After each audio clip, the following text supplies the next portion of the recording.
আমন্ত্রণ জানাচ্ছি আন্তর্জাতিক সংবাদে। শুরুতে সংবাদ শিরোনাম।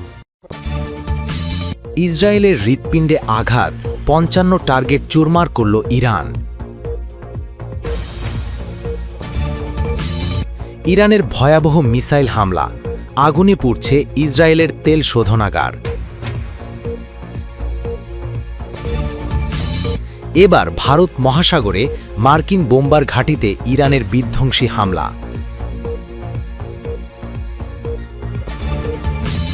ইরানের নতুন যুদ্ধ কৌশলে নতজানু যুক্তরাষ্ট্র, যুদ্ধে জয়ের দ্বারপ্রান্তে ইরান। ধ্বংসস্তূপে দাঁড়িয়ে দৃঢ় কণ্ঠ যে ঘোষণা দিলেন মোস্তফা খামেনি। এতক্ষণ শুনছিলেন সংবাদ শিরোনাম, এবারে বিস্তারিত সংবাদ। তবে তার আগে অনুরোধ থাকবে, ভিডিওটিতে একটি লাইক দিয়ে কমেন্ট করে জানিয়ে দিন কোন জেলা বা দেশ থেকে ভিডিওটি দেখছেন ও শুনছেন। মধ্যপ্রাচ্যে মার্কিন ও ইসরায়েলি আধিপত্যের ভিত নাড়িয়ে দিয়ে ইরান শুরু করেছে তাদের বিধ্বংসী অপারেশন ট্রু প্রমিস 4-এর ৭০তম ঢেউ। ঈদ উল ফিতরের মুহূর্তেই গর্জে উঠল ইরানের মিসাইল ও ড্রোন বাহিনী। একের পর এক লক্ষ্যবস্তু পরিণত হচ্ছে ধ্বংসস্তূপে। বিস্তারিত থাকছে প্রতিবেদনে। ভোররাত থেকেই শুরু হয় সেই প্রলয়ঙ্করী গর্জন। ইরানি বিবৃতিতে জানানো হয়েছে, ৭০তম পর্যায়ের এই অভিযানে মার্কিন ও ইসরায়েলি বাহিনীর অন্তত ৫৫টি গুরুত্বপূর্ণ অবস্থান ধুলোয় মিশিয়ে দেওয়া হয়েছে।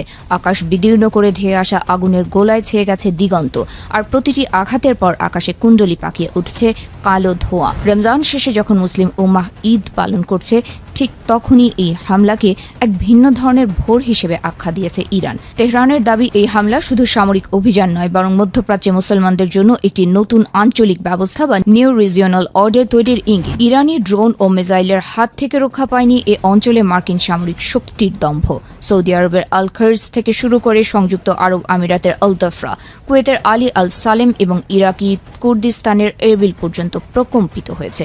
এমনকি বাহরাইনে অবস্থিত মার্কিন ৫ম নৌবহরের সদর দফতরেও সফল আঘাত হানার দাবি করেছে IRGC। এবারের অভিযানে ইরান তাদের অন্যতম শক্তিশালী অস্ত্র কিয়াম এবং ইমাদ মিসাইল সিস্টেম ব্যবহার করেছে। এর সাথে ছিল ঝাঁকে ঝাঁকে আত্মঘাতী ড্রোন। ইরান একে বলছে গ্রাজুয়াল অ্যাট্রিশন কৌশল, যার লক্ষ্য হল শত্রুপক্ষকে মানসিকভাবে এবং সামরিকভাবে তিল তিল করে নিঃশেষ করে দেয়া। দখলকৃত অঞ্চলের নিরাপদ আশ্রয়ে থাকা ইসরায়েলি বাহিনীর জন্য এটি ছিল এক চরম বিস্ময়। IRGCর অ্যারোস্পেস ফোর্স এবার হাইফা এবং তেল আবিবের কৌশলগত জোনগুলোতে আক্রমণ কেন্দ্রীভূত করেছে। হাদেরা, কিরিয়াত ওনো, সাভিয়ন এবং বেন অমির মতো এলাকাগুলো এখন ইরানি ক্ষেপণাস্ত্রের নিয়মিত টার্গেটে পরিণত হয়েছে। খোরামশের 4 এবং মাল্টি ওয়ারহেড কদর ক্ষেপণাস্ত্র ব্যবস্থার আঘাতে বিধ্বস্ত হয়েছে শত্রু শিবিরের প্রতিরক্ষা ব্যবস্থা। ইরান বলছে, প্রভাব ছিল শত্রুর হিসাব নিকাশের চেয়েও বহুগুণ বেশি। তেল আবিবের আকাশ প্রতিরক্ষা ব্যবস্থাকে বৃদ্ধাঙ্গুলি দেখিয়ে এই হামলাগুলো অধিকৃত অঞ্চলের পরিস্থিতিকে আরও শোচনীয় করে তুলেছে। ইরান আবারও সাফ জানিয়ে দিয়েছে, এটি তো কেবল শুরু। যদি ইসলামী প্রজাতন্ত্রের সার্বভৌমত্বের সামান্যতম আঘাত আসে, তবে যে দেশ থেকে হামলা চালানো হবে সেই উৎসকেই সরাসরি মাটির সাথে মিশিয়ে দেওয়া হবে। ইরানের সশস্ত্র বাহিনী এখন যে কোনো পর্যায়ের সংঘাতের জন্য পূর্ণ মাত্রায় প্রস্তুতি নিয়ে রেখেছে। নতুন খামেনির নির্দেশে একের পর এক মিসাইল হামলা করে যুক্তরাষ্ট্র ও ইসরায়েলকে গুড়িয়ে দিয়ে তাদের কড়া জবাব দিচ্ছে তেহরান। এছাড়াও আলী খামেনির মৃত্যুর পর সৌদি আরব যেন তাদের কাছে প্রকাশ্য শত্রু হিসেবে পরিগণিত হয়েছে। আর তাই ইরানের ওপর হামলা চালাতে ট্রাম্পকে বারবার উস্কানি দেয় শুরুতেই সৌদি আরবের সবচেয়ে বড় তেল শোধনাগার আরামকোতে ভয়াবহ হামলা করে সেটিকে বন্ধ করেছে ইরান। আর সেই হামলার পর সেখানকার আরও দুটি তেল শোধনাগারে হামলা করায় সবচেয়ে বেশি ক্ষতিগ্রস্ত হয়ে বেশ বিপাকে পড়েছে সৌদি যুবরাজ সালমান। তবে ট্রাম্প নিষেধ করার পরও গত কয়েকদিন আগে ইরানের একটি পরমাণু বিদ্যুৎ কেন্দ্রে হঠাৎ করে আক্রমণ করায় এবার ইসরায়েলের ওপর চরম ক্ষেপেছে ইরান। আর তাই প্রতিদিনই সেখানে একের পর এক শক্তিশালী মিসাইল ছুড়ে তাদের ধ্বংস করার মিশনে নেমেছে ইরানি বাহিনী। আর সেই হামলায় চারদিকে অনবরত সাইরেন বাজছে, আর মিসাইলের আঘাতে বাড়ছে ক্ষয়ক্ষতি ও আহত নিহতের সংখ্যাও। যদিও সৌদি আরব, কাতার সহ মধ্যপ্রাচ্যে উদযাপিত হচ্ছে পবিত্র ঈদ উল ফিতর, তবে পবিত্র ঈদের দিনও যেমন থেমে নেই যুক্তরাষ্ট্র ও ইসরায়েলের হামলা, তেমনি বসে নেই ইরানও। তাদের দেশে হামলা করায় এবার নতুন ভয়াবহ মিসাইল দিয়ে ইসরায়েলের গুরুত্বপূর্ণ হাইফা শহরের তেল শোধনাগারে হামলা চালিয়েছে ইরান। আর তাতে আগুন লেগে সেটি দাউ দাউ করে জ্বলছে। প্রয়াত হিজবুল্লাহ প্রধান হাসান নাসরাল্লাহর নাম অনুসারে তৈরিকৃত নতুন ক্ষেপণাস্ত্র দিয়ে ইসরায়েলে এই হামলা চালিয়েছে ইরান। আর বিষয়টি জানিয়েছে ইরানের ইসলামী বিপ্লবী গার্ড বাহিনী আইআরজিসি। আইআরজিসির দাবি, নতুন উৎক্ষেপিত নাসরাল্লাহ মিসাইলটি মাল্টি ওয়ারহেড যুক্ত, যা ভারী বিস্ফোরক বহনে সক্ষম। যুদ্ধ শুরুর পর ৬৬ দফায় ইসরায়েলে হাইফা ও আশদোদে জ্বালানি স্থাপনা টার্গেট করে ক্ষেপণাস্ত্রগুলো ছুড়ে আইআরজিসি, আর তার অন্তত একটি মিসাইল আঘাত হানে হাইফার তেল শোধনাগারে। সিসিটিভি ফুটেজে ধরা পড়ে হামলার মুহূর্ত, আর তাতে ব্যাহত হয় প্ল্যানটির সাময়িক কার্যক্রম। এছাড়াও তেল আবিব, জেরুজালেম সহ উত্তর ও দক্ষিণ ইসরায়েলেও হামলা চালিয়েছে ইরান। অবশ্য এবারই প্রথম নয়, গত বছরও ইরানের সঙ্গে যুদ্ধের সময় হাইফার তেল শোধনাগারে হামলা চালিয়েছিল ইরান।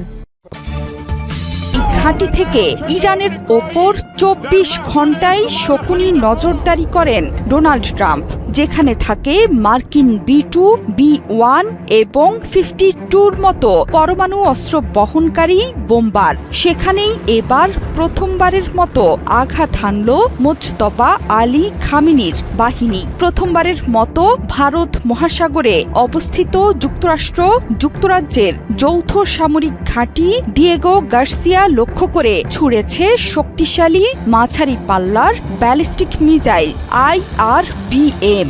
শনিবার মার্কিন কর্মকর্তাদের বরাতে এ তথ্য দিয়েছে ওয়াল স্ট্রিট জার্নাল। এর মাধ্যমে এটা স্পষ্ট যে ইরান থেকে ৪,০০০ কিলোমিটার দূরের লক্ষ্যবস্তুতেও আঘাত হানার সক্ষমতা অর্জন করেছে তেহরান। গণমাধ্যমটির প্রতিবেদনে বলা হয়েছে, এই হামলার মাধ্যমে মধ্যপ্রাচ্যের বাইরেও মার্কিন স্বার্থে বড় আঘাত হানার ক্ষমতা প্রদর্শন করল ইরান। এছাড়া এর আগে ইরান কখনোই যুদ্ধের ময়দানে ব্যবহার করেনি IRBM। এই ঘটনাকে যুদ্ধের এক নতুন এবং ভয়ঙ্কর মোড় হিসেবে দেখছেন সামরিক বিশ্লেষকরা। যদিও পশ্চিমা গণমাধ্যমগুলো বলছে, ইরান দিয়েগো গার্সিয়া ঘাঁটি লক্ষ্য করে দুটো মাঝারি পাল্লার মিসাইল ছুড়েছে। এর মধ্যে একটি মিসাইল মাঝ আকাশে যান্ত্রিক ত্রুটির কারণে বিধ্বস্ত হয়েছে। অন্য মিসাইলটিকে মার্কিন নৌবাহিনীর যুদ্ধজাহাজ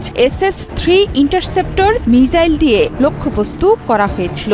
যদিও মার্কিন প্রতিরক্ষা বিভাগ এখন পর্যন্ত নিশ্চিত করতে পারেনি মিসাইলগুলো সফলভাবে ধ্বংস হয়েছিল কিনা, তবে এটা নিশ্চিত যে ইরান থেকে প্রায় ৪,০০০ কিলোমিটার দূরের কোনো লক্ষ্যবস্তুতে আঘাত হানার মতো সক্ষমতা অর্জন করতে সক্ষম হয়েছে তেহরান। ভারত মহাসাগরের ব্রিটিশ শাসিত চাগস দ্বীপপুঞ্জের অংশ দিয়েগো গার্সিয়া দ্বীপ তেহরান থেকে প্রায় ৫,২৫০ কিলোমিটার দূরে অবস্থান করছে। কৌশলগত এই দ্বীপটি মার্কিন সামরিক বাহিনীর অত্যন্ত গুরুত্বপূর্ণ কেন্দ্র। এখান থেকে B2, B1 এবং B52-র মতো দূরপাল্লার বোমারু বিমান, পারমাণবিক সাবমেরিন এবং গাইডেড মিসাইল ডেস্ট্রয়ার পরিচালনা করে মার্কিন বাহিনী। ভিয়েতনাম, ইরাক, আফগানিস্তান যুদ্ধেও বড় ভূমিকা রেখেছিল দিয়েগো গার্সিয়া।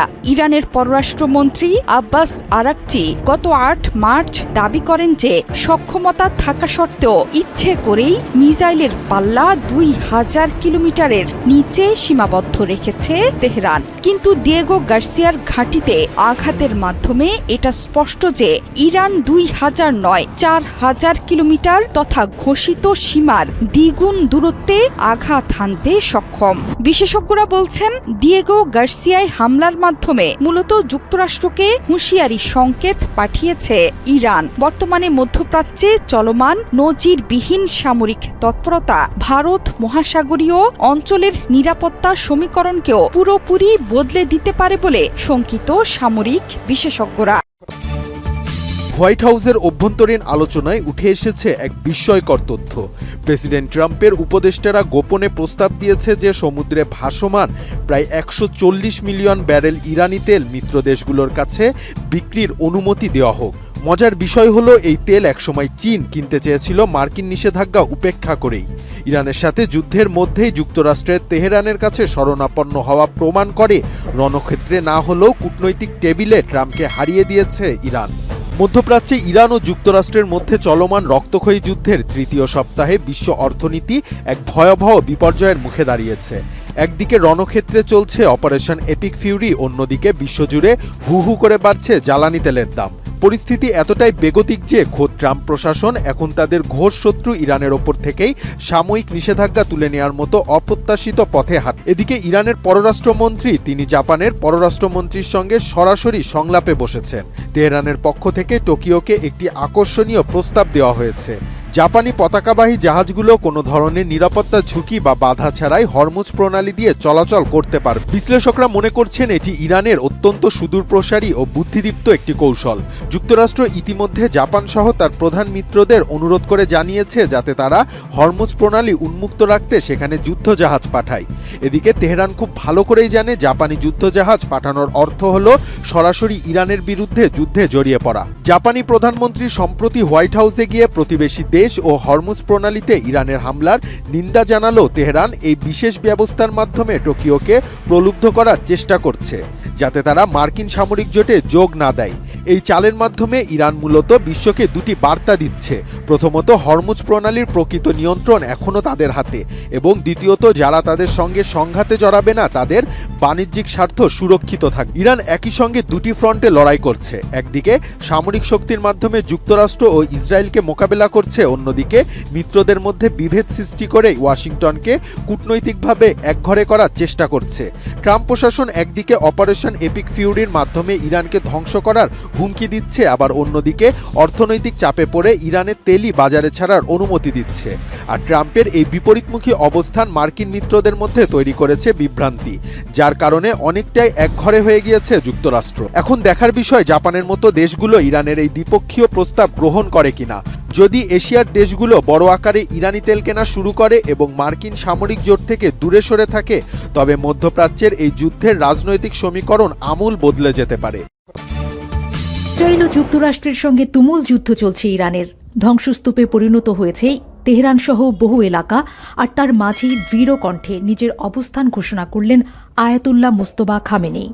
খামেনি তার বক্তব্যে বলেন, পরম করুণাময় অসীম দয়ালু আল্লাহর নামে শুরু করছি। হে হৃদয় ও দৃষ্টির পরিবর্তনকারী, হে দিন রাতের পরিচালক, হে পরিস্থিতি ও অবস্থা পরিবর্তনকারী, আমাদের অবস্থাকে সর্বোত্তম অবস্থায় রূপান্তরিত করুন। এবছর আত্মিক বসন্ত এবং প্রকৃতির বসন্ত অর্থাৎ পবিত্র ঈদুল ফিতর এবং প্রাচীন উৎসব নওরোজ একসাথে এসেছে। আমি জাতির প্রতিটা মানুষকে এই দুটি ধর্মীয় ও জাতীয় উৎসবের জন্য আন্তরিক অভিনন্দন জানাই। একই সঙ্গে বিশ্ব মুসলিম উম্মাকে ঈদুল ফিতরের শুভেচ্ছা জানাচ্ছি। এছাড়াও ইসলামের সংগ্রামীদের উল্লেখযোগ্য বিজয়ের জন্য অভিনন্দন জানানো প্রয়োজন এবং সাম্প্রতিক বিভিন্ন যুদ্ধ ও ঘটনায় শহীদ হওয়া সম্মানিত ব্যক্তিদের পরিবার ও স্বজনদের প্রতি সমবেদনা জানাই। এখন আসন্ন 1405 সালের প্রেক্ষাপটে কিছু বিষয় তুলে ধরছি। প্রথমে গত বছরের গুরুত্বপূর্ণ কিছু ঘটনার সংক্ষিপ্ত পর্যালোচনা দিচ্ছি। গত বছরে আমাদের প্রিয় জনগণ 3টি সামরিক ও নিরাপত্তাজনিত যুদ্ধের মুখোমুখি হয়েছে। প্রথমটি ছিল জুন মাসের যুদ্ধ। সে সময় শত্রুপক্ষ যুক্তরাষ্ট্রের সহায়তায় আলোচনার মাঝেই আমাদের দেশের শ্রেষ্ঠ কমান্ডার ও বিজ্ঞানীদের হত্যা করে এবং পরবর্তীতে প্রায় 1000 নিরীহ নাগরিককে শহীদ করে। তারা ভেবেছিল কয়েক দিনের মধ্যেই জনগণ রাষ্ট্র ব্যবস্থাকে উৎখাত করবে, কিন্তু জনগণের সচেতনতা, যোদ্ধাদের সাহসিকতা এবং আত্মত্যাগের কারণে শত্রু দ্রুত হতাশ হয়ে পড়ে এবং শেষ পর্যন্ত যুদ্ধবিরতিতে বাধ্য হয়। দ্বিতীয়টি ছিল জানুয়ারির অভ্যুত্থান। শত্রুরা অর্থনৈতিক চাপের সুযোগ নিয়ে ভাড়াটের শক্তি ব্যবহার করে ব্যাপক ক্ষতি সাধন করে এবং আগের যুদ্ধের তুলনায় আরও বেশি মানুষকে শহীদ করে। তৃতীয় যুদ্ধটি এখনও চলমান। এই যুদ্ধের শুরুতেই আমরা আমাদের মহান নেতা এবং আরও অনেক বীর শহীদদের বিদায় জানিয়েছি। এরপর ধীরে ধীরে আমরা আরও অনেক শহীদকে হারিয়েছি, যোদ্ধা, কমান্ডার, ছাত্র, সীমান্তরক্ষী এবং সাধারণ জনগণ সহ। শত্রুরা ভেবেছিল নেতৃত্বকে হত্যা করলে জনগণ ভীত হয়ে পড়বে, কিন্তু আপনারা রোজা পালন এবং সংগ্রামকে একসাথে মিলিয়ে পুরো দেশ জুড়ে প্রতিরোধ করে তুলেছেন এবং শত্রুকে বিভ্রান্ত করে দিয়েছেন। আপনারা ইতিমধ্যেই জানুয়ারির ষড়যন্ত্র দমন করেছেন এবং ফেব্রুয়ারিতে আবারও নিজেদের অবস্থান স্পষ্ট করেছেন। কুদস দিবসে আপনারা দেখিয়েছেন যে এই প্রতিরোধ শুধু সামরিক নয়, এটি একটি বৃহত্তর আদর্শিক শক্তি। এই মহান ঐক্যের জন্য আমি আপনাদের সবাইকে ধন্যবাদ জানাই। জনগণ ও সরকারের মধ্যে এই সংহতি শত্রুকে দুর্বল করেছে। এটি আল্লাহর বিশেষ নেয়ামত, যার জন্য আমাদের কৃতজ্ঞ হওয়া উচিত। এখন আমরা নতুন বছরের দ্বারপ্রান্তে দাঁড়িয়ে রয়েছি। একদিকে আমরা পবিত্র রমজান মাসকে বিদায় জানাচ্ছি, যে মাসে আপনারা আল্লাহর দিকে মনোনিবেশ করেছেন, দোয়া করেছেন এবং রহমত লাভ করেছেন। আমরা আশা করি আল্লাহ আমাদের প্রতি তার দয়া ও ক্ষমা অব্যাহত রাখবেন। অন্যদিকে আমরা নওরোজকে স্বাগত জানাচ্ছি, যা নবজীবন, সতেজতা এবং আনন্দের বার্তা নিয়ে আসে। শেষে আমি আল্লাহর কাছে প্রার্থনা করি এই বছরটি যেন আমাদের জাতি, প্রতিবেশী দেশ এবং মুসলিম বিশ্বের জন্য কল্যাণ, বিজয় এবং সমৃদ্ধির বছর হয়, আর শত্রুদের জন্য না হয়। চাই পৃথিবীর নির্যাতিতদের অনুগ্রহ দান করতে, তাদেরকে উত্তরাধিকারী করতে এবং পৃথিবীতে প্রতিষ্ঠিত করতে। তার রাসূল সত্য বলেছেন এবং আমরা এর সাক্ষী। আপনাদের উপর আল্লাহর শান্তি, রহমত ও বরকত বর্ষিত হোক।